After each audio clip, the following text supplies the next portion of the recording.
All right, I will say good morning, a Freilich and Purim to everyone. What a schos, what a way, Baruch Hashem, to begin our day today. A beautiful davening, a beautiful Kriyas HaMegillah, and a beautiful daf in Bava Metzia, Meretz Hashem, B'She'at Tov U'Metzlachas. To begin by thanking all of our sponsors for this morning's share, to thank the Our Talmud Torah sponsors for the month of Adar Beis, the Schwartzbaum family, in memory of Rabbi Aaron Schwartzbaum, Aaron Yosef Ben Meir Zichron Livracha, Leah's soul, in the schus of her daughter Ilana Bas Esther's successful surgery, and a complete refuah for the return, in Meretz Hashem, the safe return of all of our hostages, and Hatzlacha for all of our soldiers. Maya Hoffman, in memory of her father, Ruvain Ben Emmanuel, and in the merit of the Hatzlacha, health and joy for her entire family. So beautiful.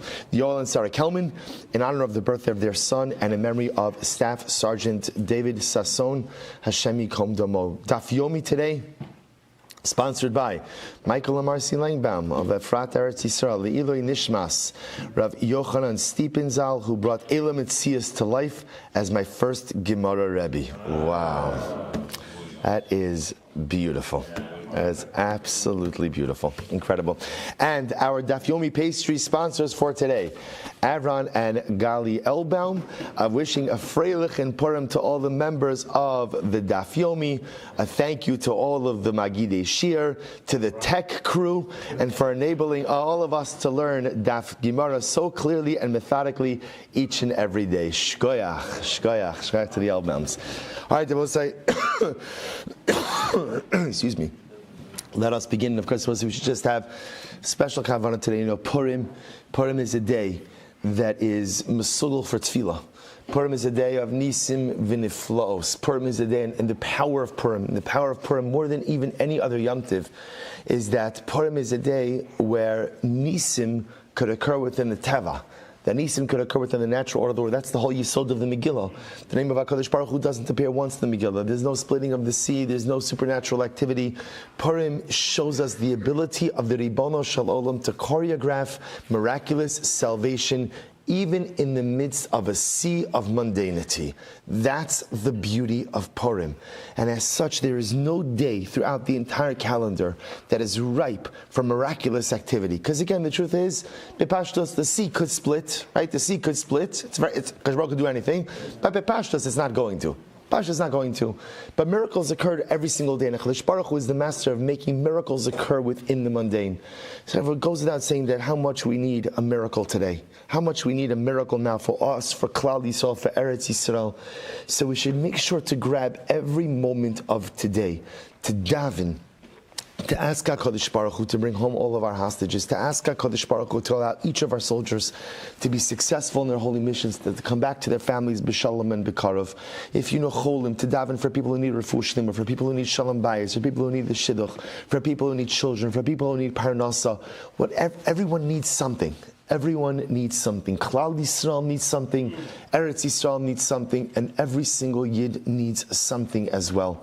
And today, you know, Purim, the whole Yisod, we're going to do the daf, by the way. We're going to do the daf, but it's a short daf. It's a short daf.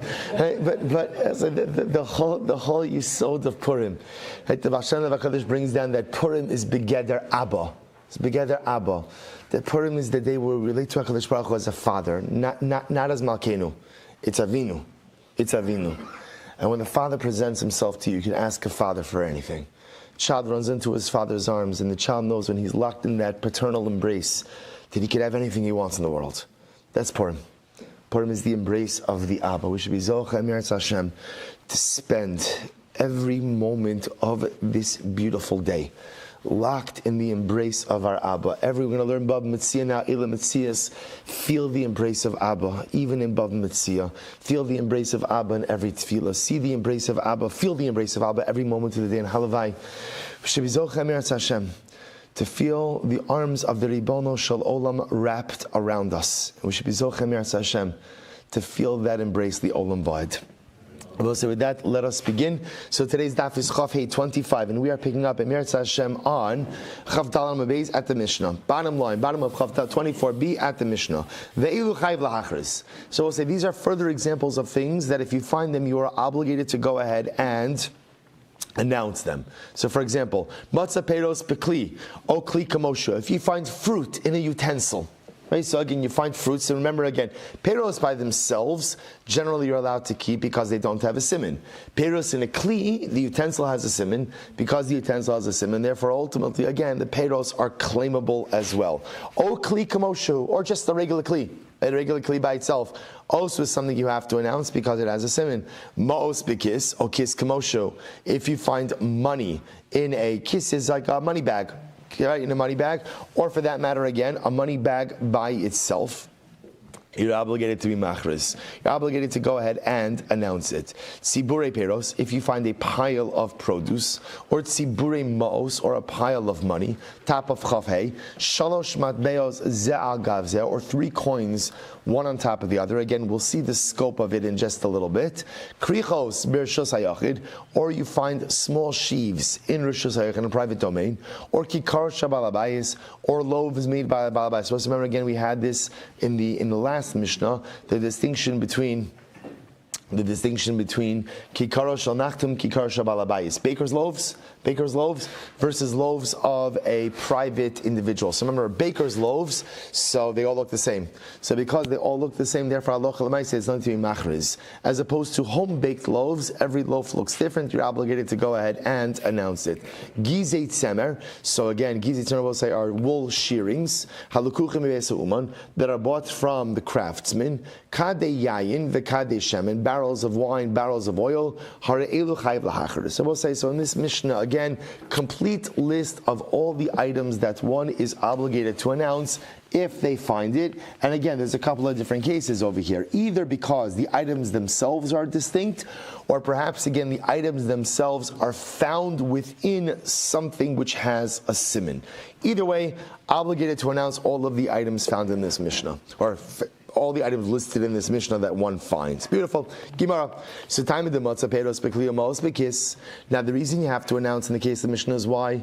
Because you found the fruit inside of the utensil and the money inside of the money bag. Now watch this. Ha kli ulafan of peiros, kli ulafan of maos, hare elu shalo. So we'll say, watch the following case. What happens if I go ahead and I'm walking and I find the utensil? The utensil is, let's say, again, on its side, and there's fruit in front of the utensil. Fruit in front of the utensil. So we'll say, you could infer from the Mishnah that halacha l'maisa, you would not be obligated to be machriz. That's right. The Mishnah makes it sound like when are you obligated to announce? When the fruit is found in the utensil. But if you have the fruit in front of the utensil, then you would not be obligated to go, or for that matter, the money in front of the money bag, you would not be obligated to go ahead and announce that. You could keep it. Now, the it, of course, is referring to what? The fruit or the money. Obviously, again, I will say the basket or the money bag, so that's going to be obligated to be machriz because bepashtos, those have a siman. Those are some type of siman. But what's interesting over here is, well, here's the Gemara's supposed to say, just a fascinating case. I'm walking down the street, I see a basket on its side, and there's fruit in front of the basket. Now, I'm not Sherlock Holmes, but Lamaisa, what does this look like? What does it look like? It looks like the basket fell over and the fruit came out of the basket. The Gemara says you could infer from the Mishnah that you'd be able to keep the fruit, but you'd be obligated to announce the basket, because the Mishnah Davka talks about a case of fruit inside the basket. To which the Gemara says, Tanina lahad tan Rabbana. So we learn the following halacha: Matzah kli ulafan of peiros. If you find the utensil and there are peiros, the fruit is in front of the utensil, right? Or kis ulafan of mos, or you find the money bag and there's money in front of the money bag. Hari elu shalo. Ultimately, again, you're allowed to keep the money. You're allowed to keep the money. You're allowed to keep the fruit. Miktsasan bekli, miktsasan agabe karka, miktsasan bekis, miktsasan agabe karka, chayav l'hachriz. So we'll say, so now watch this. However, if halacha l'maisa, you find, let's say again, an overturned basket. Some of the fruit is in the basket, some of the fruit is in front of the basket, or in the money bag. Some of the money is in the money bag, some of the money is in front of the money bag. Okay, so now, what do we have, So now, we have some circumstantial evidence that the fruit came from the basket, that the money came from the money bag. So I will say, so that's the Braisa. So the Braisa seems to say this explicitly. The Braisa says, if you find a basket overturned with fruit in front of it, no fruit in the basket, just fruit in front, or a money bag with money in front of it, you could keep the money, keep the fruit, obligated to announce the basket or the money bag. If you find an overturned basket and there's some fruit in the basket, some fruit in front of the basket, now you're chayav to be machriz everything. Or minu, the Gemara is the kasha. Or minu, matzah davar she'in bo simin, b'tzad davar she'yesh bo simin. We'll say, what happens if you find two things, right? One item that has a simin, and next to it is an item that doesn't have a simin. What's the halacha? Chayiv lahachriz. You're obligated to announce everything. Everything. Bala simin. So we'll say, now again, you see the kasha already. What does this sound like? So from the price, what does it sound like? If you have a basket and the basket is overturned and the fruit is lying next to the basket, no fruit in the basket, but fruit lying next to the basket, from the price it sounds like that's what? You have to announce everything. You have to announce everything. So first of all, that contradicts what we just said before, and it contradicts the inference from the Mishnah. Bal simin v'natal eshelo. Now we'll say, if a guy shows up, so let's say I'm walking down the street, I see an overturned basket and there's fruit in front of the basket. So I make an announcement. I'm machriz, I found something. Reuven comes along and he goes ahead and he gives me a simin about the basket, but makes no mention about the fruit. Or parallel case with the money. So in that case, Reuven gets his basket back, and I keep the fruit, or I keep the money. The Gemara says, so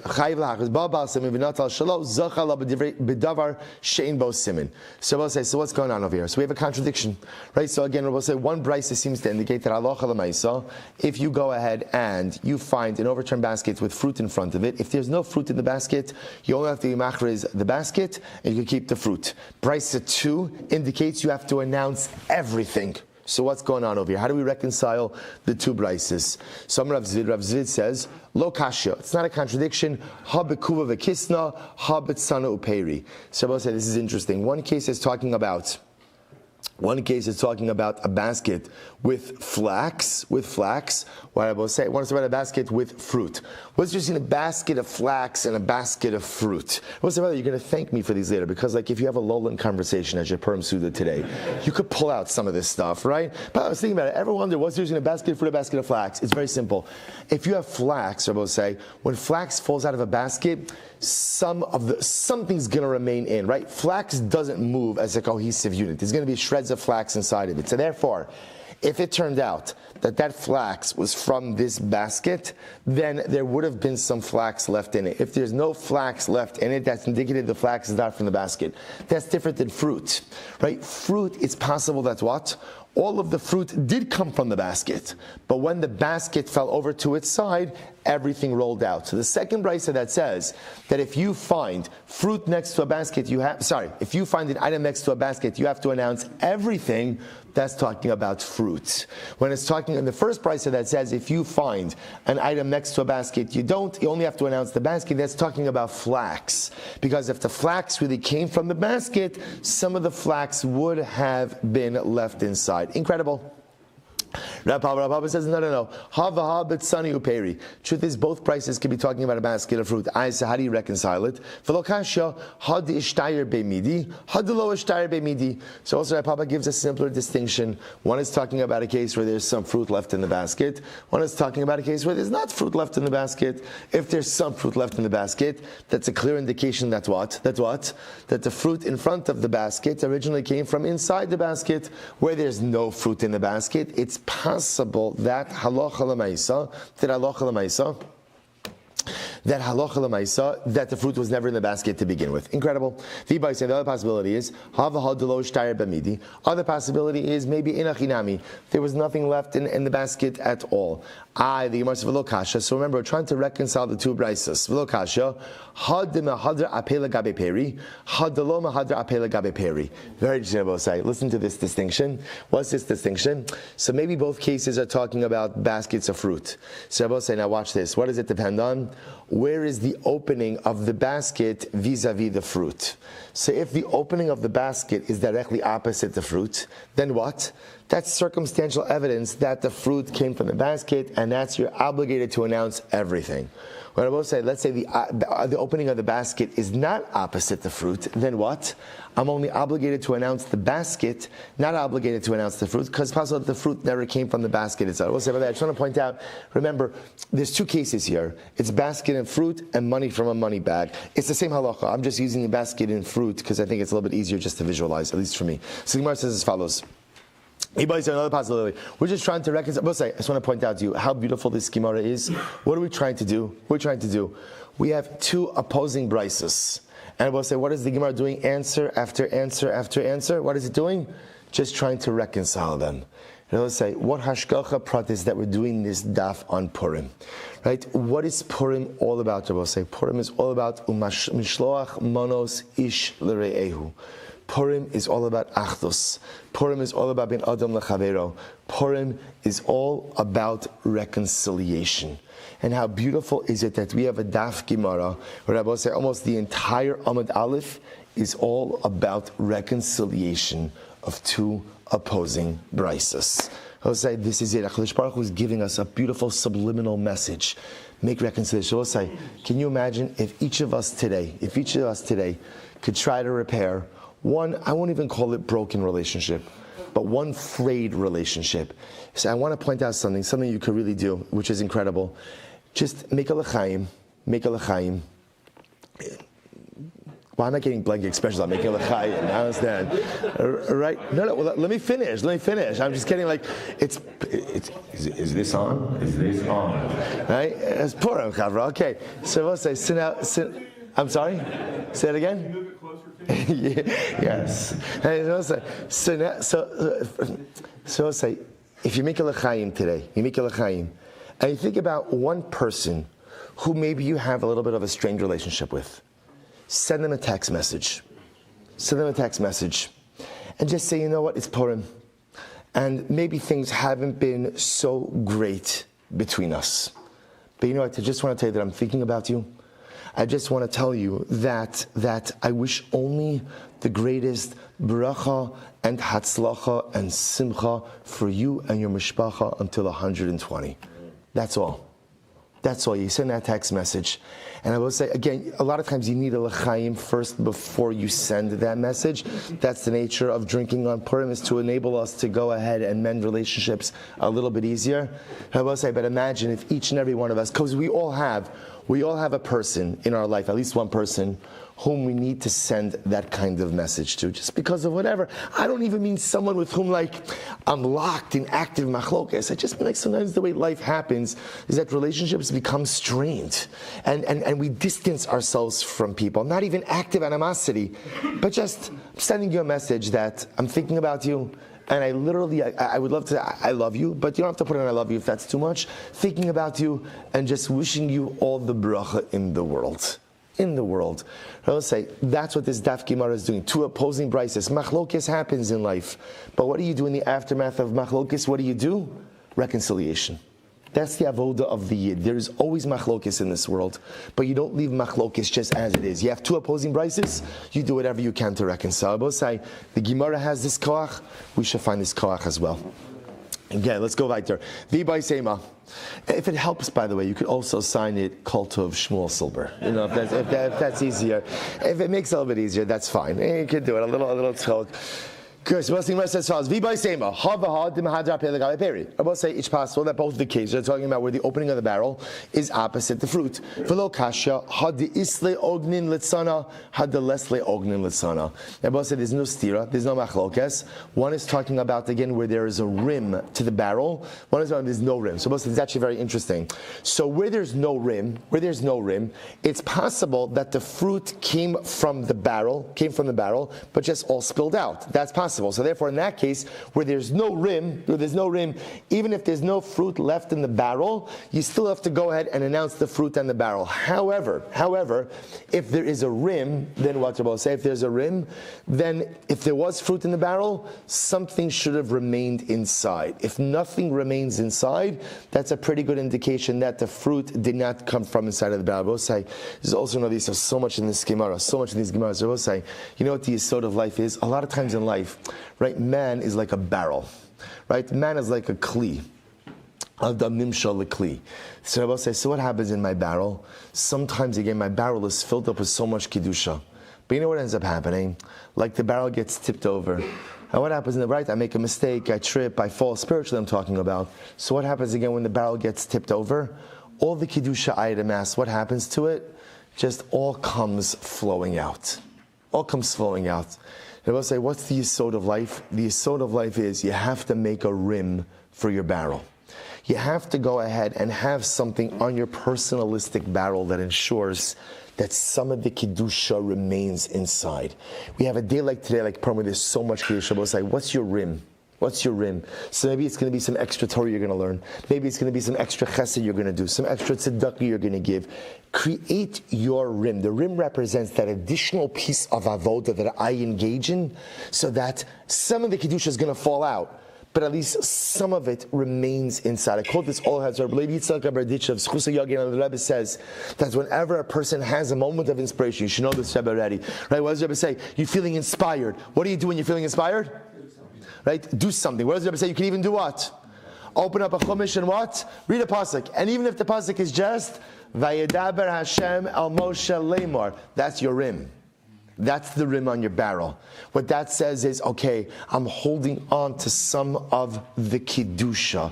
And I will say today is going to be ridiculously Kaddish. Kodesh Kadoshim. Lifnai v'lifnim. Kikoin Gadol on Yom Kippur. Each of us are like today. It sounded like Yoda in that pasuk. Kind of like, it wasn't good English, right? But you understand. Let's say, right? Incredible Kedusha today. The avodah is make your rim. Make your rim. What are you going to do to hold on to some of it? What are you doing to keep some of it inside of you? Because tomorrow morning, you better come away with something more than just a pounding headache from Purim, right? We'll say, if all I walk away with is a headache, I've lost it. If I don't feel, if there's nothing left in the barrel tomorrow morning, then that means the barrel tipped over. Everything. Make your rim today. Weiter. Okay, we really got to finish the daf. Let's go. Let's go weiter. Says the Gemara. Next, tzibure peros and tzibure mos. Next, if you find piles of fruit or piles of money, halavai we should be zocha, right? So let's say, so again to the money. Let's say so lemaisa. Again, you have to announce this. Says the Gemara, shamas mina minyan havi simin. And we'll say, what do you see from here? You see from here that halacha lemaisa, number is appropriate simin. So we actually had this before, right? You see from here that halacha l'maisa, number, in other words, that identifying the number of something is in fact an appropriate siman. So the Gemara says, Tani tzibor peros, so shmamis mina, makom avisim. Maybe not. Maybe it's about the pile, and ultimately, again, I will say the pile is telling you that makom, that place, right? That placement ultimately again is a siman. To which the Gemara says, no, Tani tzibure peros. So the Gemara will say piles, and therefore, interestingly enough, what the Mishnah is teaching me, I will say we already proved this 2 days ago, but it's just reinforcing it. Number is a siman. So therefore, again, I will say coming along and saying, I found 25 apples, right? Or I lost 15 coins. All of those things ultimately, again, are considered to be a siman. Incredible. Let's go right there. Says the Gemara, you find three coins, one on top of the other. So I will say, so ultimately, again, that is considered to be ultimately a siman. Amar Rabbi Yitzchak migad law. V'hu shasuyin kimigdalin. I will say, when is, so you're taking a Torah? Yeah. You're taking a sefer? Yeah. Yeah, good. Go. Opportunity to be mechabi the Torah. Open it up. It's okay. 6:45.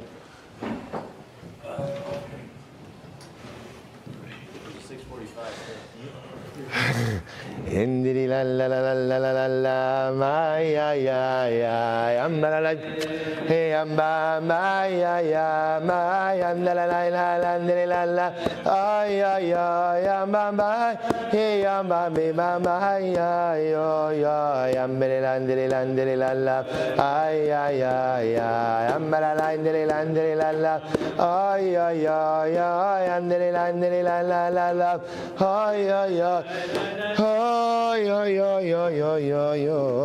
Fusha Asuin Kimigdon. Tainam Yachi. Bryce supports this as well. Matzah Ma'os Mifuzaros. So again, halacha l'maisa, when is it that the placement of money is considered to be a siman? When it's piled like a tower. So Bryce supports as well. If you find scattered money, you're allowed to keep the money. So the Gemara says, Asuyin kimi. That's what I tell you. I should get hazard pay for this year, right? I've got pirates, clowns, right? Everything. Sifrei Torah coming out. What's next? All we're missing is Mashiach on a white donkey, right? Halavai we should be zochem here. All right, so the Gemara goes right there. So the Gemara says as follows.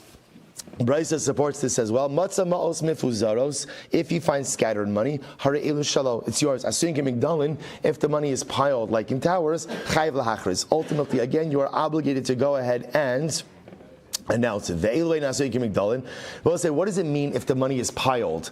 Piled, what does that mean? Shlosha matbein ze al gav ze. 3 coins, one on top of the other. So we'll say, so right now what the Gemara is presupposing is that asuyin kimigdalin just means the coins are in a pile. Okay. So Gemara says gufa kasha. Here's the problem. So Amrit matzah mos mafuzar saray elu shalo. We said before that if you find scattered money, you're allowed to keep it. So the Gemara says ha mishalchafi shalchufi chayav lahacher. So we'll say, what about the following case? Imagine for a moment I'm walking and I find money. So the money I will say is, if you can imagine, it's like one coin resting on top of the other, but not fully resting. Right? So the coins are like partially sitting on top. So we'll say, we have contradictory inferences. On one hand, the Gemara says, if you find scattered money, you're allowed to keep it. What does scattered mean? What is scattered? They're not touching. So I would infer from that if the money is leaning one coin on the other, that should be obligated to go in and ask. I will say, first wide line, Ema Seifa, second wide line now, Ema Seifa, Asuin Kimigdalin Chayav Lahachris. Yet I will say, then the Brisa says that if it's made like a tower, that's when you're obligated to go in and announce it. So the Gemara says, Mishal Chafi Shalchufe Hare Shalom. I can infer from that what? That if halacha l'maisa, they are resting one on the other, that halacha l'maisa, again, you're allowed to keep it. To which the Gemara says, you're right. Tana, kol she'ein asuin kemigdalin mifuzaris karilu. In general, I'll say anything that's not arranged, like in a pile, in a tower, like literally, again, one coin on top of the other, is considered to be scattered. Which I will say would seem to indicate that if you find money and like the coins are resting on each other, but not like in a tower, that's considered to be scattered money.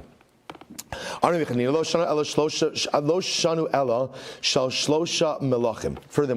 when we speak about coins piled as a tower, that's considered to be a siman, that's only coins of 3 different kings. Aval shel melech echad eno chayiv lahacharis. But if it's one king, right, one king's coins, then you ultimately, again, you're not obligated to go ahead and announce it. The Gemara says, what are you talking about? Hey Chidami, what's the case? If the money is arranged like in a tower, afilu shel melech echad nami, then even if it's all the same currency of one king, why is that not a siman? And if it's not made like a tower, then afilu shel shlosha malachim nami lo, then ultimately, even if it's coins of 3 different kings, why should it be a siman?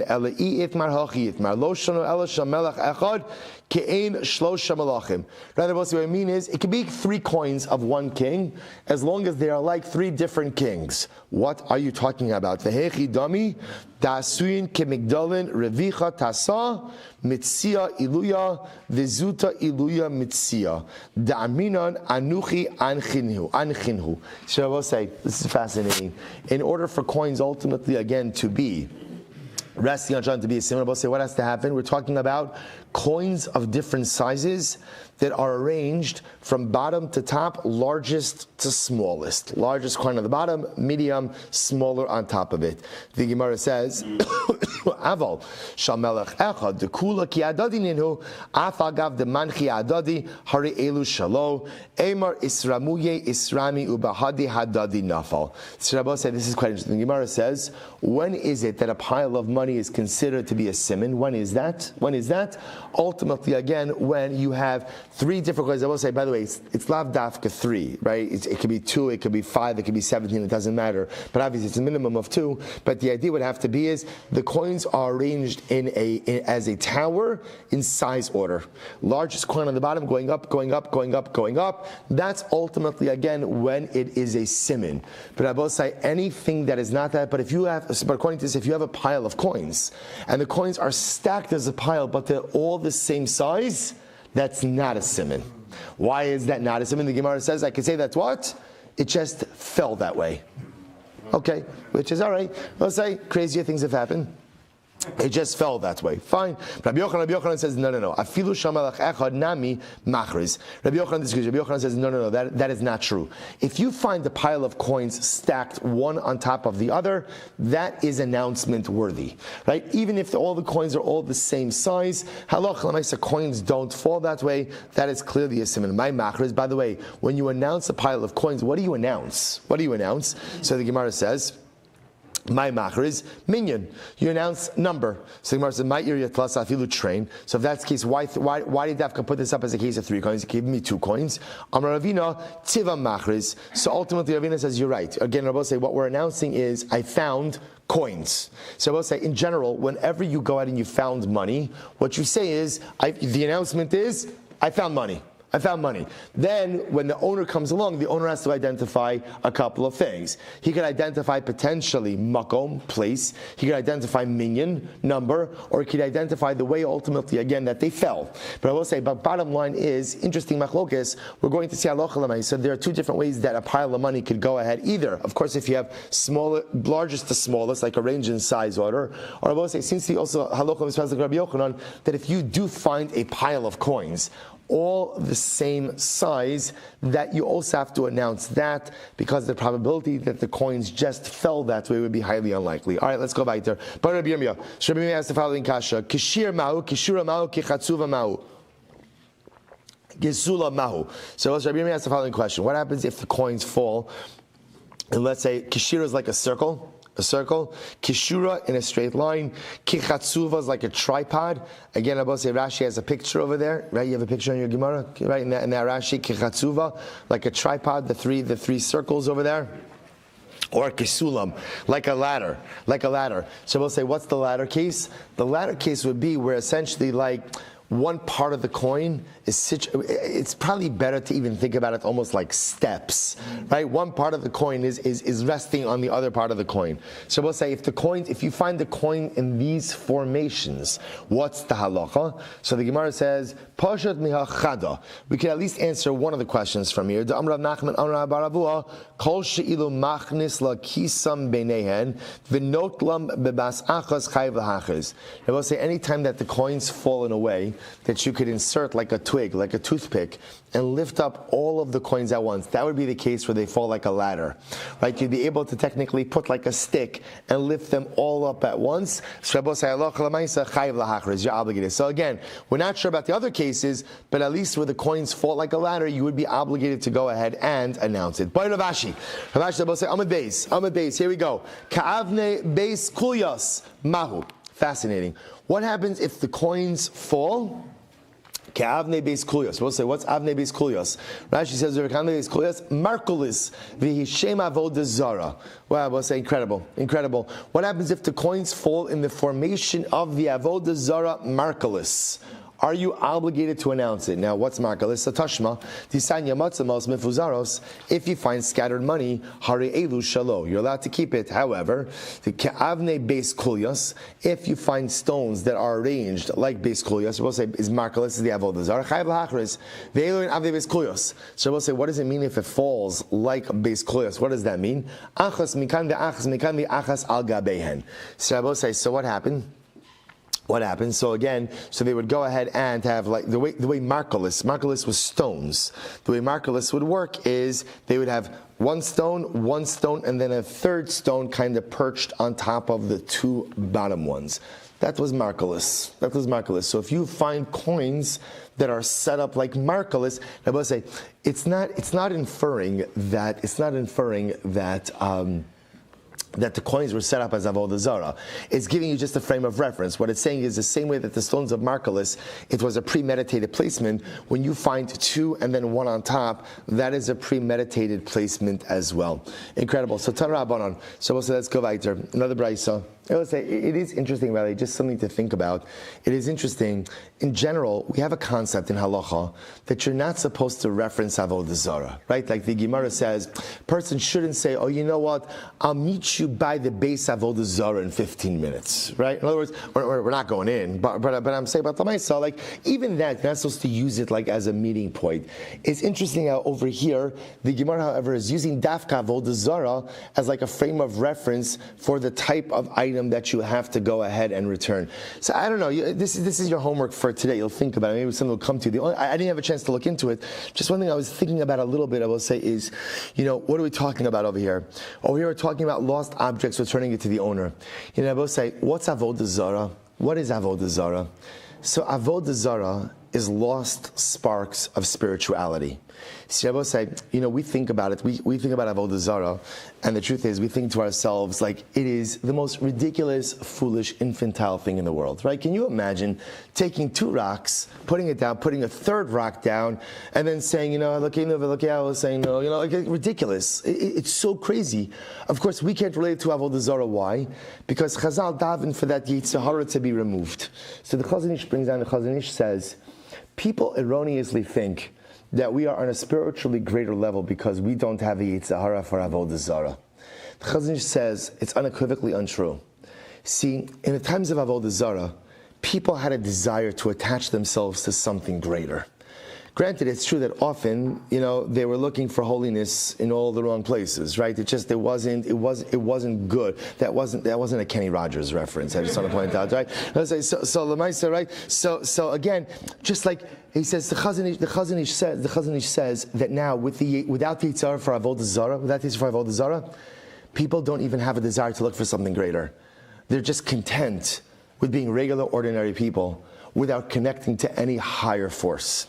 So Rabbi said, what Avodah Zarah is lost sparks of holiness. Avodah Zarah is going to sound strange, but Avodah Zarah comes from a good place. Avodah Zarah comes from the desire of man to connect to something bigger than himself. I recognize that there is a force that propels the universe forward, that there is a force that guides my life. So again, unfortunately, I should be looking just to HaKadosh Baruch Hu. Avodah Zarah it's misplaced. It's lost sparks of spirituality. Perhaps that's why Chazal feel justified making reference to Avodah Zarah in the midst of a Gemara about lost objects. We're talking about over here returning lost objects to their owner. And Avodah Zarah is lost sparks of spirituality that just have gone down the wrong road. What's the job of the Yid? I will say, what's the job of the Yid? The job of the Yid is to go ahead and return all of the sparks. He'll say, what does it mean to be an Ar Lagoyim? What does it mean to be a light unto the nations? Our obligation is to find all of the lost sparks in the world and to return them ultimately again to HaKadosh Baruch Hu. Rabbi Yitzchak Berditchev Zchusa Yagin Aleinu says, the only time we get to leave Galus, the only time we go home back to Eretz Yisrael, is once we've returned all of the sparks. Only once we've been, as he calls it, been ma'ala kol hanitzotzos. Only once we've lifted up. Am I done? Is that it? Is that it? We call it? We're done. Okay, I got it. I was going to say, so only once we're ma'ala all of the nitzotzos. Only once we're ma'ala all the nitzotzos, then and only then do we go home. Incredible, I will say. So let's go weiter. Says the Gemara. Tanrabanan. Hamotzi sela b'shuk. Person finds a seller on the shuk. Umotza chavero v'amar lo shali chadashihi nironesi shamalech plonihi lo amar klum. I will say this is great. I always wondered about this. Baruch Hashem, the Gemara says it. Right? Let's read the case. Right? I find the coin in the shuk, and my friend comes over and he says, "Oh, you found the coin, right? Yeah, it's my coin. I could give you simanim. It's a new coin. It's a coin of Nero Caesar, right? Or it's a coin of so and so ploni." I will say, or to contemporize, right? To make it contemporary. So Lamaisa, now watch this. I lose $100 bill. So Ruvain finds. I say, Ruvain, I'm going to give you the serial number of the bill, right? So I'm going to say, what's the halacha? Lo amar klum. I don't have to return it. Right? Why? Because it's incredible. I'll say, watch this. I have my name written on a wad of $100 bills. Right? They say, Ruvain, now a wad might not be a good example because that might be a siman by itself. But a $100 bill on the street, my name is on it. Ruvain, I still don't have to return it to Ruvain. Why not? The fisha ain't siman l'matbeya.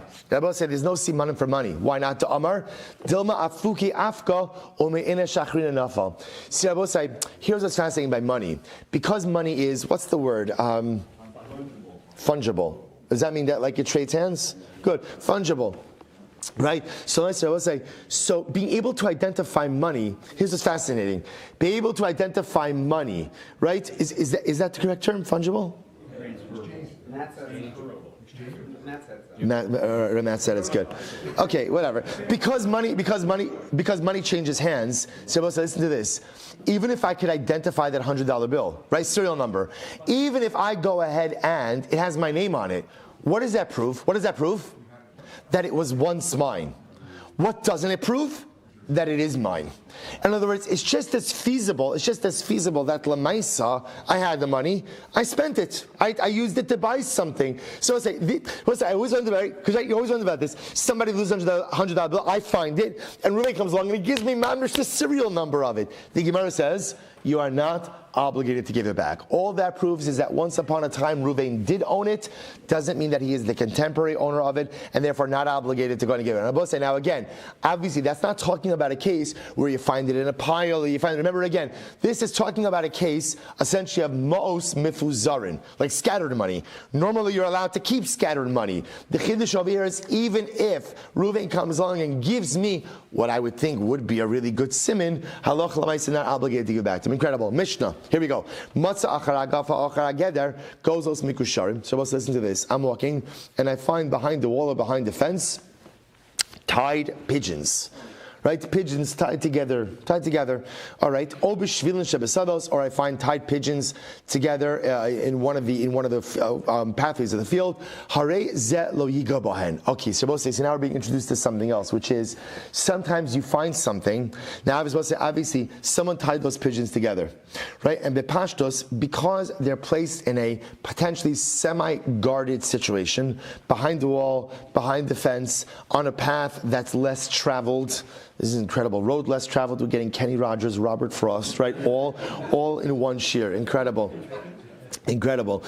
So the Gemara says as follows: don't touch it. Don't touch it, right? Leave the pigeons alone. So we'll say, because why? What's going on over here?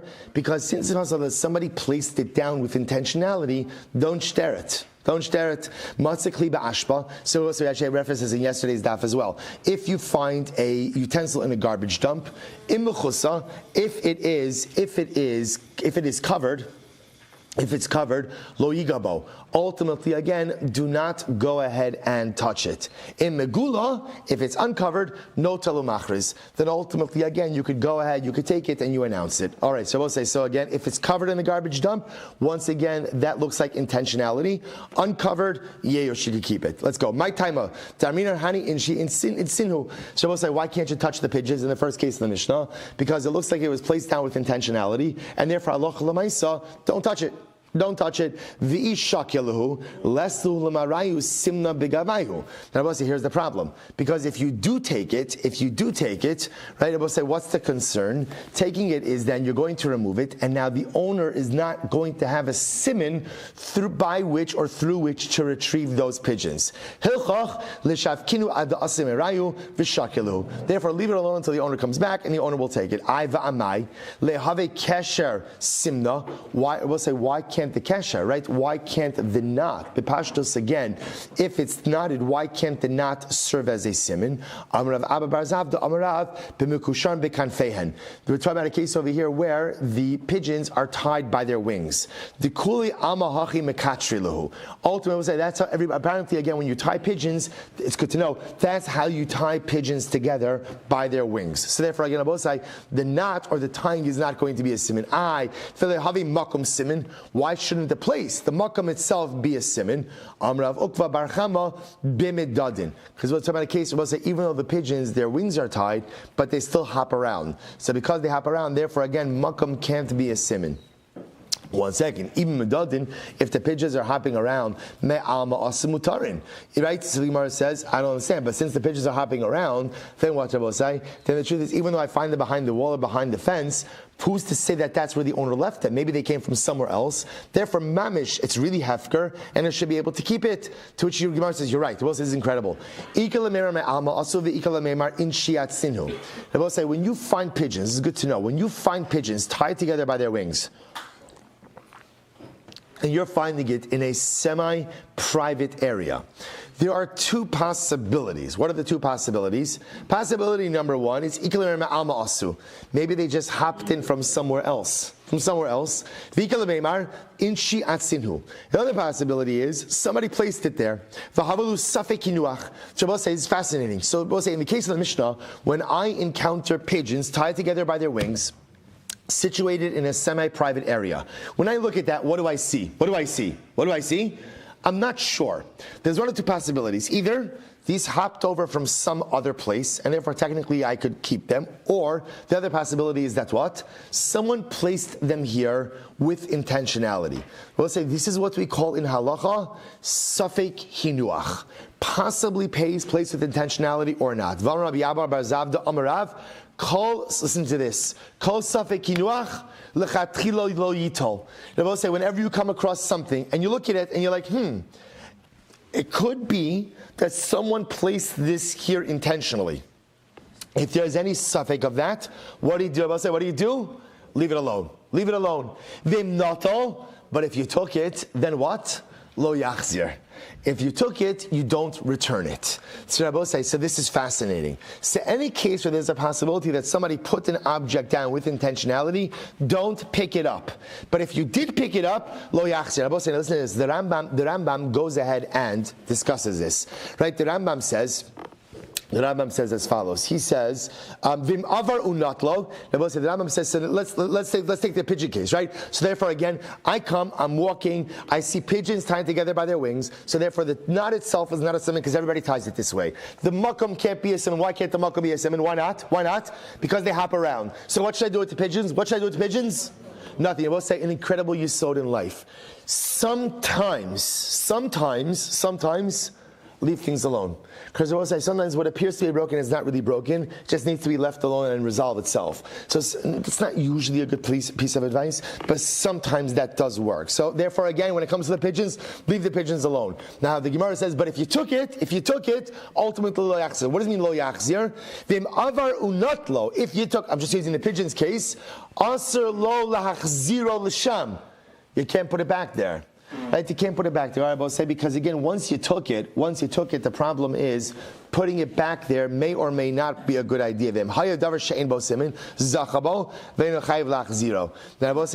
l'maisa, as much as I shouldn't have taken it, if it turns out that it's something that doesn't have a siman, I'm allowed to keep it. So fascinating. So when you come across something that doesn't have a siman, and therefore halacha l'maisa again, but it's possible that it was placed there with intentionality, ideally, leave it alone and don't take it. But if halacha l'maisa, you did take it and it doesn't have a siman, you are not obligated to go ahead and return it. I will say, we will stop over here for today. Tremendous. Wishing everyone a freilich in Purim. And I will say, remember again, our takeaways, number one, make sure to go ahead and create a rim for your barrel. There's going to be so much kedusha today. Chances are the barrel gets turned over on its side. Make sure to keep your rim so that at least some of the kedusha remains inside. Takeaway number two, Rabbi said, takeaway number two is we spent the entire Amud Aleph reconciling brises that dispute each other. Today is a day for incredible reconciliation. Remember the text message. If you need to sign it off in my name, I give you full reshus. May make it a little bit awkward, but Lamaisa, find at least one relationship today that you have the ability to make just a little bit better, and halavai that should be a schus for us, our mishpachas, and all of Klal Yisrael.